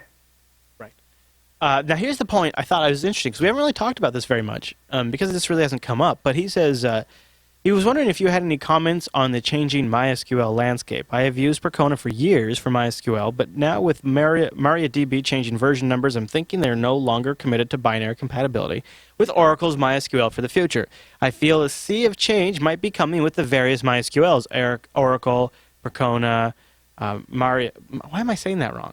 It's not MariaDB. I used to always say it wrong. What is it? It's not. And we got yelled at? I don't know. I call it MariaDB, and that's no, wrong. I know what it is. Anyways, MariaDB is being the ones I am thinking, possibly diverging in the future. As of right now, there don't seem to be many core differences yet, but I'd like more thoughts on where to hitch my MySQL wagon to. As of now, I just am glad I use Postgres internally for developed projects. Thanks, and keep up the great work. What do you think about the change in MySQL landscape? MariaDB and Percona both being open source, I don't see them diverging that much, although they both kind of have a different focus. I'm currently using Percona, but the MariaDB mostly wasn't as popular back when I was picking. And Percona specifically had all the features I wanted for running the database off an SSD. I can't say which one to hook onto. I think any of the open source ones is going to be a better bet than a not open source one. For binary compatibility, I really don't see MariaDB moving away from being able to be connected to by a standard MySQL client library. That seems highly unlikely. And also, I don't think there's going to be that much that they would need to change. Like, sure, they might get additional SQL commands or something, but that really wouldn't be a change in the binary protocol. Yeah, that's very Although true. MariaDB's added a protocol so you can talk NoSQL to it or something, but that's, if it does something, it would be like that. It'd be an additional separate thing rather than doing away with the standard ability to connect to it. But yeah, a lot of Linux distros have switched their default to MariaDB.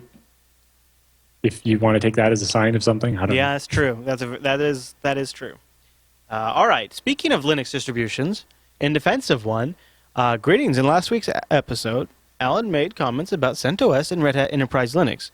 While there is a lot that these distributions can be criticized for, a couple incorrect statements were made. I wasn't saying that it was a bad thing that they use the same version, like the version of PHP is pegged to a certain number. I didn't even get into it yet. And you're all right. No, but his point is different, so I wanted to get my point out of the way and then answer his point. All right, after. okay.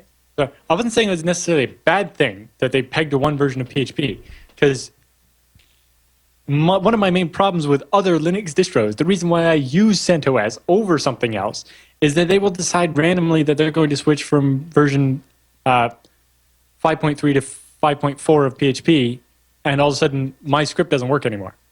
Right? So the reason why Red Hat pegs to one version is so that no not backwards compatible changes will come in, or no new features that are going to break some old feature are allowed in. Right? All they do is bug fixes. That way I know I built my app, I set this up, I'm safe to keep doing all the updates, and it's not going to break my stuff. Right? Right. Should I read it? Which is a good thing. Or should I? I mean, we'll cover But it now. at some point you end up with an app that needs it, and so there's alternate repos, and you use them, and problem solved. But yes, if I have to use Linux, I use CentOS, and there's a reason for it, because it doesn't randomly break. Pretty much what he goes on to say. I hate you, Debian. I hate you, Debian. I hate you, Debian. Anyway, continue. All right, well, that's pretty much, you pretty much covered it.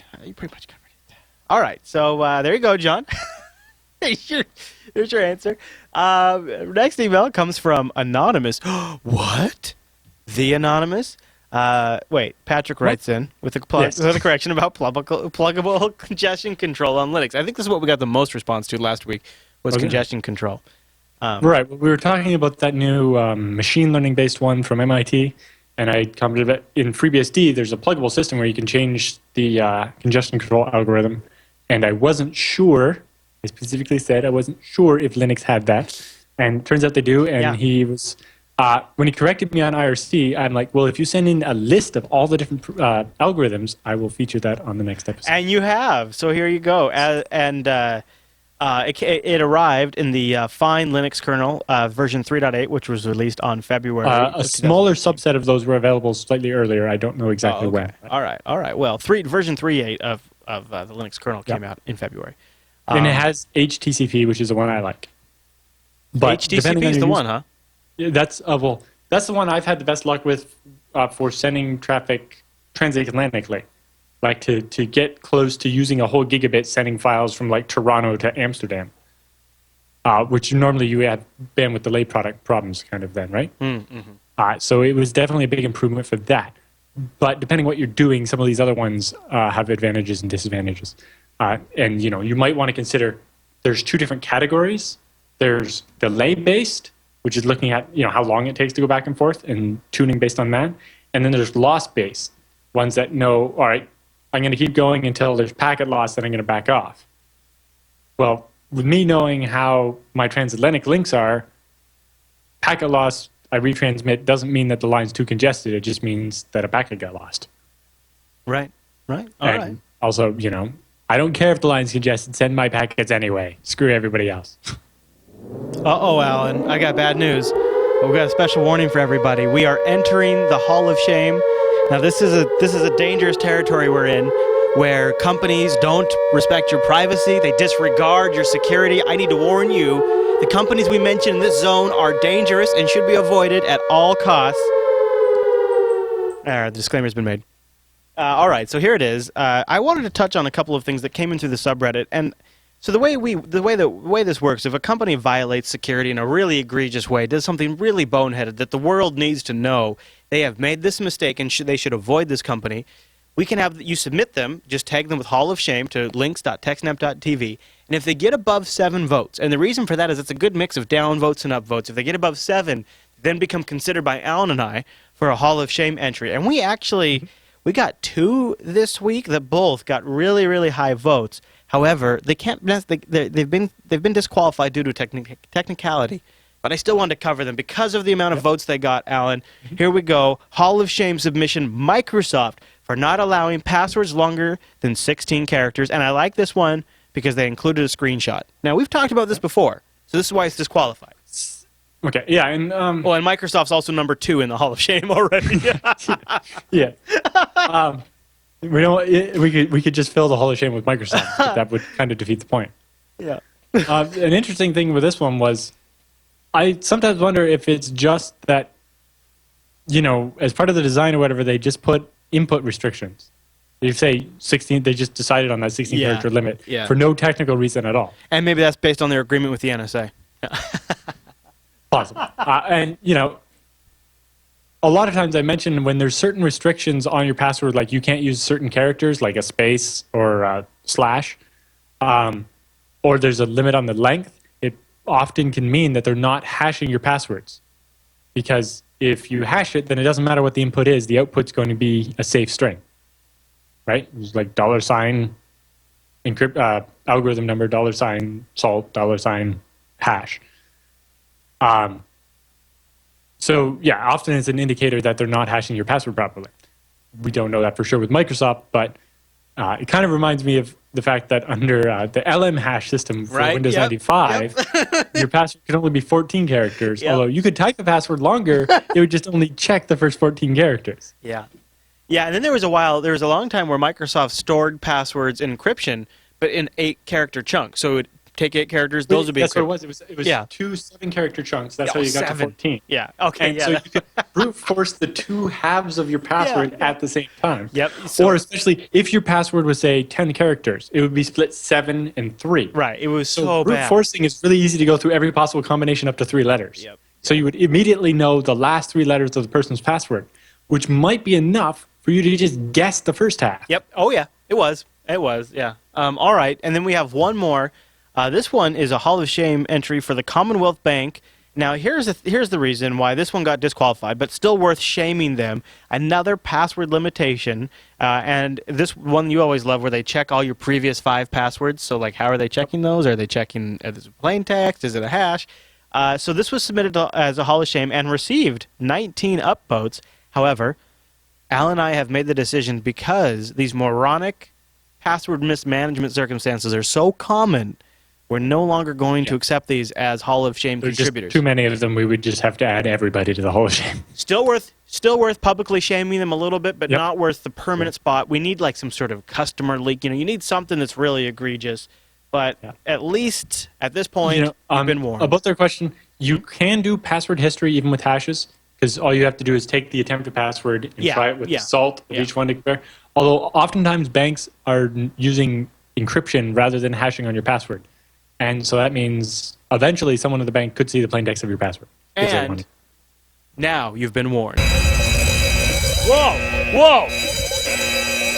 Whoa! I had the studio upgraded along with 3 terabyte hard drives. Fire alarm going off? Yeah. Well, that's just to let you know that the Hall of Shame is a dangerous place. Thanks. So if you guys want to submit something to the Hall of Shame, just submit it to our links.techsnap subreddit, tag it with the Hall of Shame flair, and then we need to get more than 7 votes. And then in the next week's episode of TechSNAP, we'll include it for consideration. All right, Alan. Well, I think that's all the email for this week, isn't it? Wow. Yep. That was a big segment. Now you can send your emails to techsnap@jupiterbroadcasting.com or hit that contact link at the top of our website. But Alan, with the feedback all done, that means it's time for the TechSNAP Roundup.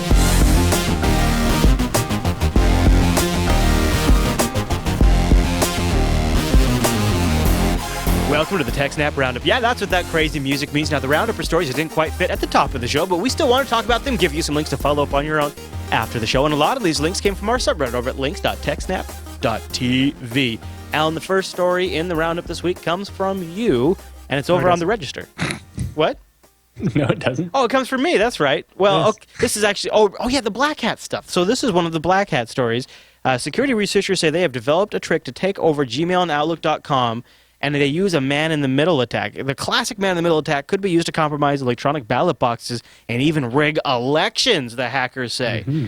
Full details on the attack have not yet been widely disseminated, but it was outlined for the first time in a demonstration at this year's Black Hat convention in Las Vegas yesterday.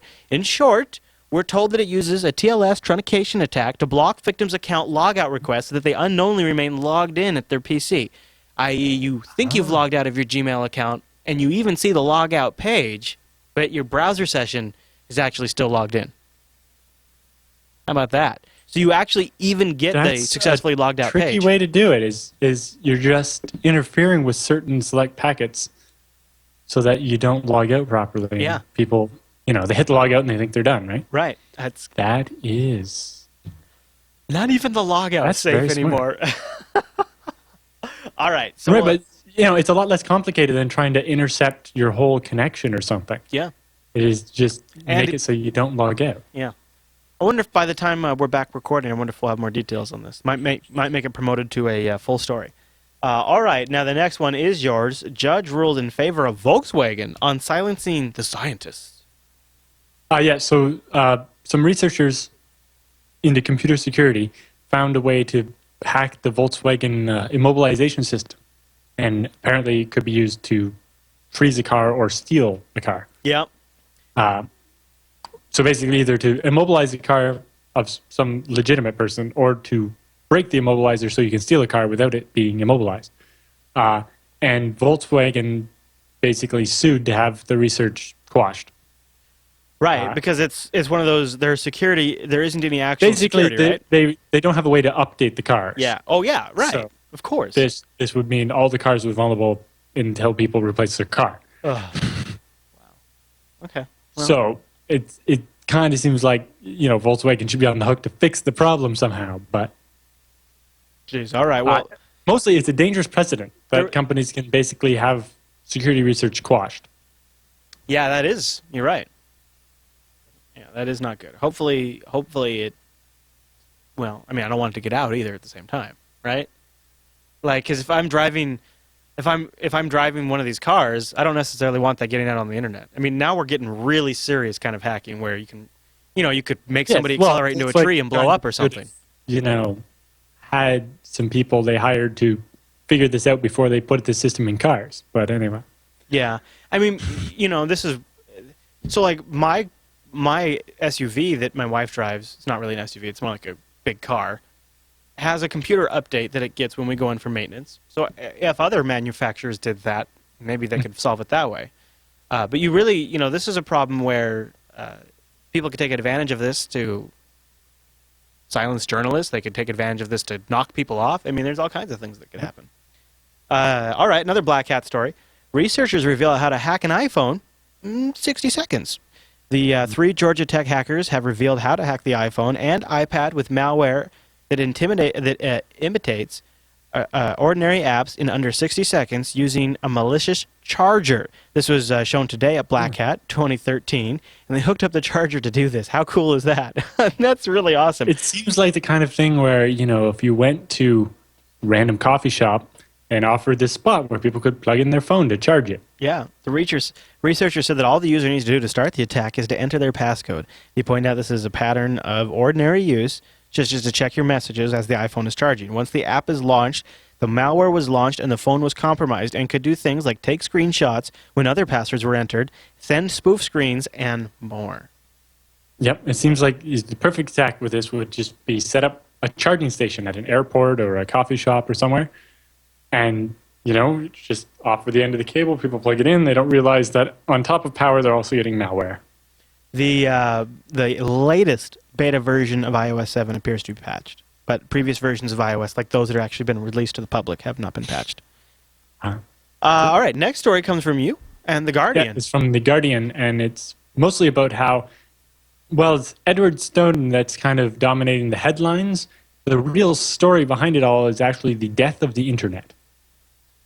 Whoa, and how they're basically going to censor it and do all these silly things that are going to make the internet not what it is. Yeah. It does seem like that's probably going to happen somehow, huh? Yeah. Especially... So anyway, it's an interesting article about how, we have to make sure that we not let the government restrict our uses of the internet just to prevent another Snowden-type incident. Right. Moscow plans to... Spock quote here, the needs of the many outweigh the needs of the few. Yeah. We are the many, the government is the few. Right. Moscow plans to help you track your stolen devices. Moscow subways to use devices to read data on the phones. Now, this is in the July 29th edition of the of a paper in Moscow, I guess. There's no way I can say that name. Anyways, this says that devices have a range of about 5 meters and can read SIM cards. If the card is on a list of stolen phones, the system automatically sends the information to the police. The time and the place of the alert can be matched to a closed-circuit TV in the station. The paper reported that according to experts, the devices can be used more widely to allow all passengers more widely to follow all passengers without exception. Yeah, I was going to say, this seems more like dual-use technology, right? It's like we're using this to spy on everybody, but I suppose we can use it to help you find your stolen phone too, if we have to. I mean, right? This is totally... This is basically monitoring where you are physically all the time. Yeah. Okay. Good times. And if the Russians can do it, the Americans can do it. They're probably using American technology to do it. Probably created and sold by an American company manufactured in China. All right, another Black Hat story. The Black Hat ad networks delay the path to million-strong browser botnet. And we've talked about this sort of kind of thing happening so basically before. Most ad networks don't inspect the ads that get sent to them before they publish them. And so if I were to stick malicious Flash or malicious JavaScript into an ad network, then millions of people could see that and get their computer compromised. It is sort of like this great single point of failure as the web sort of becomes empowered by these embedded ads. And you got to figure even a sophisticated system like Google AdWords is only capable of detecting things that are known. And if somebody comes up with some new clever way to pull something off and they submit that as an ad, it's going to take Google at least some time to detect that. If Google AdWords had just stuck to the text ads, where it was just the text and they filtered it all and there was no JavaScript allowed, then it would be fine. Yeah. But when you allow JavaScript and Flash and stuff like that, then that's it right there. All of a sudden, the site you trust includes content from a site you don't trust. So here's a little change of pace. Now that Google's an ISP, it kind of flip-flops on its network neutrality position. A little bit. Like they're still against the networks, Yeah. not allowing you to use Netflix. But yes, they kind of like the idea of if you have Google Fiber, you're not allowed to run a server at home. No server at home. No, sir. Your Google Fiber account is for your use. I can see the argument from both sides. Basically, Yeah. to get a connection of the same kind of speeds guaranteed costs a lot more money. Like, I have at home here, I have 100 down and 5 up or whatever. But, a lot of places are offering like 100 by 100 fiber for 100 and some odd dollars a month. Mm-hmm. But to get that same connection somewhere else, like in a data center, it costs a lot more. Oh, yeah.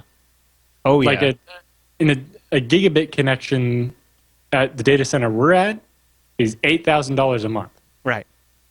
Now there's cheaper ones. This one's $8,000 because it's blended bandwidth and a bunch of other things. But nobody's going to pay that at home. No. And so these. But doesn't that just prove that in some ways the bandwidth costs are artificial? Like they're not Partly, in some ways. But most of it comes down to the number you see from your ISP is oversold, right? Like they're selling you 5 megabits of upload, but almost always have a usage cap where if you used that amount for 2 days in the month, you'd be over your limit. Yeah. Like the one I was looking at when it had. When the limit was 350 gigabytes per month, which is a fairly healthy download limit, right? Mm-hmm. 350 gigs seems healthy. For most people, I guess. So for most people, a 350 gig cap doesn't seem so bad. Like, I don't even use that much a month. But on my 100 megabit connection, I could run that out in no time because 1 megabit per second, which isn't that fast, is 128 kilobytes per second. If you ran 128 kilobytes per second 24/7 for a month, that's 350 gigs. Yeah. So while I'm getting this 100 down and I use it on and off, if I were to use it all the time, that connection would cost a lot more money. Yeah, yeah. And so these packages you're getting sold for home ISPs are massively oversold, massively based on the idea that you will not use all of the potential that's there. And as soon as you start running a server, you're moving into the zone where you're going to be using a lot of that potential. And it becomes unprofitable for them. And honestly, at some point, they should just not oversell you so badly. Right? Don't tell me I can have that much bandwidth if I actually can't have that much bandwidth. Last month, I used 1.8 terabytes of bandwidth on my home connection. Nice. I'm looking at I have some servers that haven't done that much. Although most of my servers use 5 to 15 terabytes a month. And I got to tell you something. Mm-hmm. This PF Sense box wasn't in production for the entire month. Right, exactly. So I kind of like, I understand the logical argument that you're making, but at the same time, I feel like it's the internet and I just want as much of it and I just want a pipe to I feel like. So rather than having these terms of service that say you can't do it, then they need to just sell us connections that actually are what they say they are. Yeah. Well, that's. But then at the same time, I like having 5 megabit upload cheaply, and based on the concept that I'm not going to be streaming HD video to you 24/7, only a couple hours a week. Yeah. So, yeah, it's really this delicate balancing act, and it's very hard to write a law that can deal with the nuances here, where your ISP can't dictate what you can and can't do, but at the same time, they have to have some level of terms of use in order to keep you from abusing their service. Right, and they're struggling with different infrastructures, and there's all these different scenarios they have to deal with as the ISP that it's hard for legislation to take into account. Yeah, I mean, I understand. But if it wasn't ridiculously expensive, I would just get a gigabit line to my house. But on top of the fact that it would cost thousands of dollars a month with a 3-year commitment, then I also have to pay someone to bury fiber down to my house, and then that line I have to pay a monthly fee on top of that, and so it's just ridiculous. Now, is this next story also from Black Hat? I know. Is this the Prius story here? The tampering with the car's brakes and speed by hacking its computers, a new how-to. Yes, this is from Black Hat, and it's not related to the previous one about Volkswagen. Right, right. And there's also one going. Oh, this is the Prius one. Okay, right, right. Isn't this one? Because there's also the Prius was hacked too at DEF CON. Ah, Yeah. I don't know if it's the same one or not. Jeez, I guess this is the year for cars to get hacked.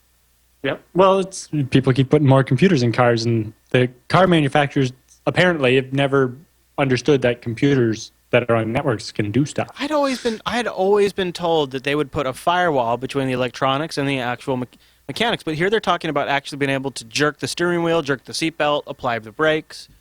I mean, this is all kinds of stuff that seems like there's no And firewall. I understand there's a computer doing that, but yeah, why is someone able to access that computer? Why is that not isolated? Yeah. I mean, why is that not like installed underneath the transmission? And in order to get to it, you got to pull the pump, you got to pull the belt, you got to pull the engine, and then you can get to it. How about that? Can we just do that? Right, but yeah, I didn't have time to get into details of the story, but I was more worried about, when you have systems that give a car Bluetooth. Mm-hmm. If it's running on the same computer, does that mean I can apply your brakes via Bluetooth from a car on the highway beside you? Yeah. Well, there's Because then, if you cut me off, I will put you in the ditch. it is I don't know. Yeah. And how long it's in the roundup. If you want to know more, read. Yeah, I guess so, right? I mean, because this is going to be bigger and bigger.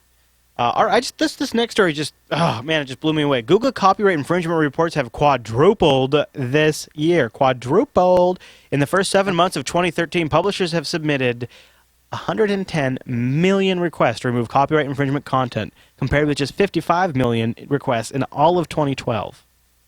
Part of the problem here is it's a bunch of these firms have popped up who will do it for you. So Yep. they come up to some person who makes some content, and they're like, yeah, if you give us a whole bunch of money, we will annoy Google with automated requests from our software that mostly take down stuff that isn't ours anyway. And because you end up with this weird chain where it's, there's Google's getting the complaint from some random company who's complaining on behalf of this other publisher. And in the request, they're saying that under penalty of perjury, they're sure that this is actually theirs. But they're not. Like, technically, automated ones aren't real DMCA requests, so they don't have the perjury penalty, and Google's supposed to ignore them, but if they do, then they'll get real lawsuits. Right. 2 weeks ago, I got a copyright infringement takedown on an episode of Unfilter, and the part that was copyright infringing was when Unfilter starts, it says, this is Unfilter, and it says the word Unfilter. Episode, right? And then it'll say the date, July, or today it'd be like August 1st, 2013. The part that was copywritten was the 2013. It was my voice. I created the motion graphic template to display it on the screen, and it is an open source font that I used, and I got a copyright takedown for it. These systems do not work at all. It's probably their voice matching, and yeah, your voice sounded like somebody else who also said 2013 at some point. I guess so, yeah. And you think they would have to, the copyright law says it has to be more than like 60 seconds to be copyright infringement. It was the first You didn't say 2013 It for was 30 it was I believe at second 4. Yeah, but they would have to match. Like, how hard is it to make your software that's doing this checking? You have to match at least 30 seconds of copyrighted material all in one chunk before it's copyright infringement. It's so frustrating. I get at least one takedown a week. And and 2 years ago, it didn't really bother me. But now Google has become more of a content gateway than ever before with Google Now and Google Plus and the redesign of YouTube. They essentially become the de facto directory of the internet. And when you take something off from Google, you don't remove it from the web, but you remove the visibility of it from the web. And it's essentially the same thing. You remove everybody's ability to find it. We have centralized control of copyright into Google's hands, basically. And Google gets bullied by these asshats. And I have no representation. And I have to put my entire account on the line every time I want to fight it. And so I just don't even fight it anymore. And so about once a week, I get something taken down. And I just, to me, it's not worth the potential for them to shut down all of my page for one episode. And to me, it makes YouTube not a serious platform. But the problem is it reaches beyond YouTube into Google search and from there too. Yep. All right, so there you go. Mashable.com. More info on that if you guys want to read that. All right, this last one comes from the, what is this? FreeBSD mailing list? No. This is PHK, Paul Honeycamp. We talked about him earlier when he did the ACMQ article. Oh yeah, this is okay. This is a paste on his page with his thoughts and rants about HTTP 2.0. So eventually this was actually going to be like an RFC, but he ran out of time to write it and decided to just publish what he had got instead of... okay, I see. So it's basically most of his thoughts about what problems we need to solve with HTTP 2 and what concerns he has about some of the things like Speedy and interesting. Lots of interesting thoughts. The thoughts on Speedy I would find particularly interesting. I really haven't heard much on that other than from Google. And he kind of has this unique perspective as being the guy who designed Varnish, right? Yeah. Absolutely. Yeah, absolutely he does. Good read. All right, link to that in the show notes. And it's got some pretty funny, the table of contents, the articles have funny, like, starts with the introduction, then the second chapter is titled, When I'm 64, What Are We Looking At?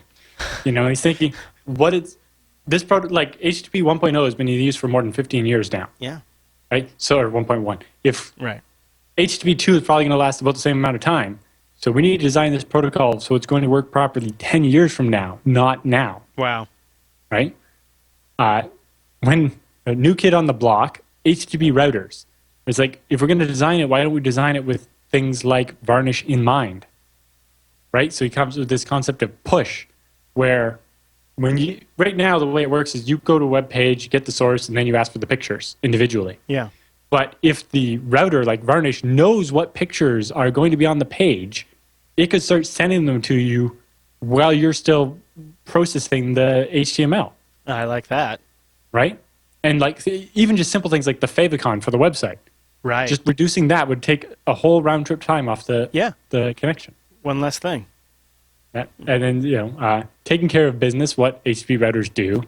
I got 99 troubles with HTTP routers. When I wish upon a star, what we can do for HTTP routers. Wow. And so on. He's reaching a little bit on that last one. Everybody's got something to hide except me and my monkey. Return to sender, the client-server model. I love this kind of stuff. And it's fun to watch it at this stage, I suppose, too, where if this is something they're going to design for the next 10 years. Yes. Little Deuce Coupe, smarter rides than TCP. And so on, and so on, and so on.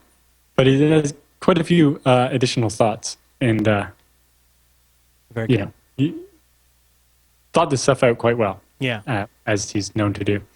But, yeah, basically he wrote this in, like, October 2012 and never got around to finishing it. So he's like, well, at this point, I might as well just publish it and let somebody take it. People will benefit from what I've got so far rather than me never finishing it and publishing it after the fact or something. Yeah, right, yeah. Yeah, good for him. All right. Now, does that bring us to the end of the roundup?